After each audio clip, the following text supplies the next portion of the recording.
Hindi ko alam kung ano ang sasabihin. Pabalik-balik ang tingin ko sa pera at sa gwapong mukha ng lalaki. Hindi ako makapagdesisyon dahil parang ang hirap paniwalaan ng lahat. Ang hirap isipin na nangyayari ito sa akin. Mr. Muller, pwede ko bang malaman kung bakit kailangan nating ikasal? Nakita niya kung paano huminga ng malalim ang lalaki. Nangungunot ang noo nito pero nagawa pa rin itong tumango ng marahan. I have to get married bago dumating ang lolo ko galing sa Europe. He's already on his way back, kaya kailangan ko ng maikasal bago pa man siya dumating dahil mas magiging komplikadong lahat kapag naabutan pa niya ang seremonya. Paliwanag nito. I had everything set. The only thing that I need right now is a bride. Tumitig lang ako sa kanya. Kahit sa ang anggulo ko tingnan ay may mali talaga. Bakit po kailangan mong ikasal? Napapikit ito matapos marinig ang sagot ko. Muli itong bumuga ng hangin. Alright, I guess I have to tell you everything. Sambit nito bago ko tiningnan ng diretso sa aking mga mata. My grandmother won't give me my inheritance unless I get married. He wants to make sure that I am settled before he gives it to me. But there's no way I'm going to let myself be tied to a woman. So I will just have to fake a wedding. Paliwanag nito sa akin. Does that answer your question? Does that clear your doubts? I don't know. Anong mangyayari kapag hindi ako pumayag? Tanong ko sa kanya at nakita ko kung papaano magdilim ang ekspresyon niya. Hindi ko napigilang mapalunok nang tumago sa balat ko ang matalim niyang mga titig. You can say no to me, Miss Christine. If you refuse to be my bride now, I will use all the connection I have to make sure you will never get a job not just in the city, but in the whole Philippines. Matigas niyang sambit habang nakatitig lang sa mga mata ko. If you destroy my plan by refusing my offer, I will drag you down to hell with me. And yes, I am threatening you. But if you say yes, I will make sure you will be showered with blessings, work, money, and other opportunities. Humakbang siya parapit sa akin hanggang sa ilang pulgada na lang ang layo namin. Hindi ko na magawang umatras pa dahil tuluyan ang dumikit ang katawan ko sa pader. Pigil ang hininga ko nang salubungin ko ang mga titik niya. Be wise with your decision, Miss Christine. Alam kong may pamilya kang gustong suportahan. May pangarap kang iahon sila sa kahirapan. Just say yes, and I will make your dreams come true. Muling sabi nito sa akin. Say no, and I will shatter your dreams to dust and trample over your hope till you fall into despair. Lumayo na siya sa akin at inayos ang suot na suot niya. Pagkatapos ay matamis niya akong inidian, kisabay ng pagguha niya ng ilang bundles ng 1,000 pesos bills at inalok sa akin. You have 1 minute to decide. Nakaharap ako ngayon sa salamin habang suot-suot ang wedding gown na inihanda nila para sa akin. Kasalukuyang tinatapos ng makeup artist ang makeup ko at inaayos din nila ang buhok ko. Hindi ko alam kung tama ba ang naging desisyon ko, pero yun ang sa tingin ko ang nararapat. Alam kong mali na makisali sa panlolokong gagawin ni Mr. Muller, pero ayoko rin naman na sirain niya ang buhay ko. Mas matimbang sa akin ang pangarap ko para sa pamilya ko kaysa sa moralidad ko. At isa pa, panandalian lang naman to eh. Once na ingrasal na kami, ay kailangan ko lang manatili ng saglit sa bahay niya para makumbinsi ang lolo niya. Pagkatapos nun, tapos na ang kasunduan. Makukuha ko na rin ang salabing pinangako niya at makakapagtrabaho sa kumpanya niya. Yun ang nakasaad sa kontratang pinirmahan naming dalawa. Napatingin ako sa mga makeup artist. Mukhang pati sila ay alam kung ano ang nangyayari. Panigurado akong pinagbantaan din sila ng Mr. Muller na yun at gagawing miserable ang buhay nila kung hindi sila susunod sa gusto nito. Ayan, tapos na. Nakikinig sabi ni Paula, ang kalbong makeup artist. In all fairness, ma'am, hindi ako nahirapang pagandahin kayo dahil maganda na kayo naturally. Komento niya tang ngiti lang ang iginanti ko sa kanya dahil abala ako sa pagtitig sa sarili ko sa salamin. Hindi ko lubos akalaing gaganda ako ng gusto gamit lang ang makeup. Napakahusay gumawa ni Paula. Ready na ba ang bride? Tanong sa amin ng parang organizer ng kasal. Hindi ko to makita dahil natatabunan to ng refleksyon ni Paula. Magsisimula na ang wedding ceremony in 20 minutes. Anunsyo nito. Yes, tapos na. Sagot ni Paula. Okay. Isa-isa nang umalis ang mga to sa kwarto hanggang sa ako na lang ang natira. Hinintay ko na lang na dumating ang organizer para gabayan ako sa gagawin ko. At bawat minutong lumilipas ay hindi ko mapigilang mapaisip kung bakit pa sa akin nangyari ang bagay na to. Siguro blessing in disguise na rin matapos ang lahat ng paghihirap at sakripisyong ginawa ko para sa pamilya ko. Oo, ganoon na nga lang itong iisipin ko at nang hindi ako kainin ng konsensya ko. Miss Christine? Napatingin ako sa pinto nang bumukas to kasunod ng pagsulpot ng isang babae. This way po. Nakangiting sabi niya sa akin bago inilahad ang kamay niya. The wedding ceremony will start anytime from now. Dagdag niya. Tumango lang ako at sumunod sa kanya. Pagkalabas ko ng kwarto ay bumungad sa akin ang mahabang hallway. Hindi ko mapigilang mapatingin sa paligid dahil para akong nasa isang hotel. Kung hindi sinabi sa akin na nasa bahay ako ni Mr. Muller, iisipin ko talagang isang hotel to. Kung ganito kalaki ang bahay niya, isa lang ang kahulugan nito. Mayaman siya. Ubod yaman, to be exact. Mabuti na lang talaga. Ay pumayag ako sa alok niya dahil mukhang kayang-kaya niya talagang gawing miserable ang buhay ko. Ilang sandali pa ay nakarating kami sa labas ng bahay at bumungad sa akin ang pagkalawak-lawak na hardin.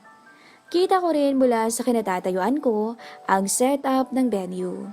Sa tapat ko ay nakalatag ang red carpet hanggang sa maliit na altar sa unahan. Sa bawat gilid naman ay ang mga bouquet ng pink at white roses. Kulay puti ang telang ginamit para palamutian ang paligid. Hindi ko napigilan ang pag-awang ng bibig ko dahil parang totoo talagang ikakasal ako. Kumpleto rin ang mga kasali sa kasal, gaya ng flower girls, ring bearers at iba pa. May mga bisita rin na hindi ko alam kung bayad ba o totoong imbitado talaga. Ilang saglit lang matapos kong makapwesto ay namayani ang malamyos na tunog ng piano at violin sa paligid. Huminga ako ng malalim. Eto na talaga. Ilang sandali mula ngayon ay magbabago na ang takbo ng buhay ko. Ako ay magiging si Mrs. Muller, the Billionaire's Instant Bride. The Billionaire's Instant Bride, Part 3. Hindi ko pa nararanasang magkanopyo, pero heto ko ngayon. Naglalakad sa altar at ikakasal na si isang bilyonaryong estranghero. Alam kong hindi naman totoo ang kasalang to, pero hindi ko pa rin mapigilang madismaya, lalo na't pangarap kong ikasal sa taong minamahal ko. Pangarap kong bagtasin ang mahabang pasilyo kung saan naghihintay ang lalaking nagmamay-ari ng puso ko. Ang ganitong karanasan ay isang beses lang nangyayari sa buhay ng isang tao. Kaya naman ginagawa talaga ng karamihan na gawing espesyal ang araw na to. Pero heto ko ngayon, pinipeke ang lahat. Nakakalungkot isipin na peke ang lahat ng mga karanasang to. Ang emosyon, ang pakiramdam, ang seremonya. Pero wala akong magagawa, kundi ang yakapin to ng buo dahil nakasalalay rito ang buhay ko, ang kinabukasan ko at ng pamilya ko. Huminga ako ng malalim bago tumingin sa unahan kung saan naghihintay si Mr. Muller. Walang bahid ng kahit na anong emosyon ang mukha nito. Pero kahit na ganon, ay hindi ko may tatanggi ang kagapuhang taglay nito. Matangkad, mestizo at gwapo. Idagdag mo pa ang yaman nito. Almost perfect na sana, kaso ang sama lang ng ugali. Kahit ulang oras ko pa lang siyang nakikilala, ay masasabi ko ng marami ang may galit sa kanya. Tingin niya ay nare-resolba ng pera ang lahat. Oo, nagagawan niya ng paraan ng mga bagay-bagay, pero hindi nito naaalis ang inis, galit, at pagkamuhing nararamdaman ng mga taong inaapakan niya. At kasama na ako roon. Hindi ko mapigilang mainis sa kanya dahil binilit niya ako na mapunta sa posisyong to at parasahang pinapayag. Pero yun na nga kaya kong isa walang bahala ang nararamdaman ko para sa pamilya ko. Kung ito ang tanging paraan para maibigay ko sa kanila ang magaang pamumuhay, ay gagawin ko. Titiisin ko. Pagkarating ko sa dulo ay muli akong bumuga ng hangin bago umangkla sa braso niya. Keep your head up. Bulong niya sa akin. We need to pretend we're really in love. Dagdag niya kaya napatingin ako sa kanya. Bakit po? My grandfather's here. Matigas niyang sabi at naramdaman ko kung paano manigas ang muscle niya sa braso niyang hawak ko. That mischievous old man. Gigil niyang bulong at medyo napangiwi ako nang maipit ang kamay ko. Just go with the flow, understand? Think of me as your beloved groom. Hindi pwedeng mahalata ni Lolo na pinipeke lang natin ang kasal. Anya habang umaakyat kami sa maliit na altar. Wala siyang ibang sinabi sa akin kundi ang umakto ng natural. Hindi ko naman din alam kung ano ang ibig niyang sabihin. Iniisip ko na lang na siya ang lalaking nagmamay-ari ng puso ko. Things will get real from now on. Miss Christine, ready yourself and don't act surprised or our cover will be blown. Paalala niya bago kami tumayong dalawa para sa wedding vows. Nang makatayo kami ay doon ko nakita ang isang matandang lalaki na halos puti na ang lahat ng hibla ng buhok na nakatingin sa amin. Napapaligiran siya ng mga lalaking nakasuot ng itim na Amerikana. That's my grandfather. Kahit matanda na yan, malinaw pa rin ang mga mata niyan kaya umayos ka. Bulong ni Mr. Muller. Take this ring as proof of hindi ako makapag-focus sa sinasabi niya dahil natuon ang atensyon ko sa lolo niya na titig sa amin. Hindi ko alam pero bigla akong kinabahan. Napapitlag ako nang bahagyang pisilin ni Mr. Muller ang kamay ko kaya napatingin ako sa kanya. Focus on me, Miss Christine Sandoval. Dagdag niya. Say your vows. Napatungo na lang ako bago sinunod ang mga sinasabi ng pari. Kasabay ng paglagay ko ng singsing sa daliri niya. Hindi ko talaga ramdam ang ginagawa namin, kaya hindi ko alam kung halata ba sa mukha ko na pinipeke lang namin ang lahat. Hindi ko maiwasang magpasulyap-sulyap sa kinaroroonan ng lolo ni Mr. Muller. Masyado akong na-distract sa kanya, kaya hindi ko na nasundan ang mga sinasabi ng pari. Napakurap na lang ako nang maramdaman ko ang paglapit ni Mr. Muller sa akin at ang dahan-dahan niyang pag-angat ng belo. Titig na titig siya sa akin. Gusto ko sanang iiwas ang mga mata ko pero may kung ano sa mga titig niya na pilit akong hinihila sa kanya. Close your eyes. Matigas niyang bulong. I can kiss you when your eyes are open. Dagdag niya pa bago mas lumapit sa akin. Kiss? Nanlaki ang mga mata ko sa narinig. Wala sa usapan natin yan. Dagdag ko. I told you right? I told you that things will get real. Dagdag niya bago kinulong ng malalaking kamay niya ang magkabilang pisngi ko. So just put up with it. I'll give you additional compensation. Dagdag niya. Natuod ako sa aking kinatatayuan. Gusto ko siyang pigilan.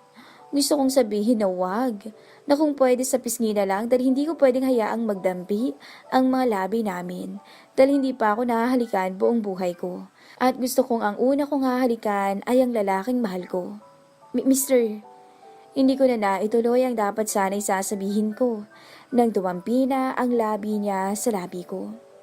Gusto ko siyang itulak pero natatakot ako na baka masira ko ang plano niya. Kaya ang ginawa ko na lang ay pumikit at hinintay na lumayo ang labi niya sa akin. I now declare you husband and wife.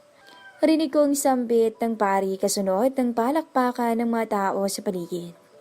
Maraan kong iminulat ang mga mata ko at nakita kong nakalayo na pala si Mr. Muller sa akin. Akala ko nakadampi pa rin ang labi niya dahil damang-dama ko pa rin to.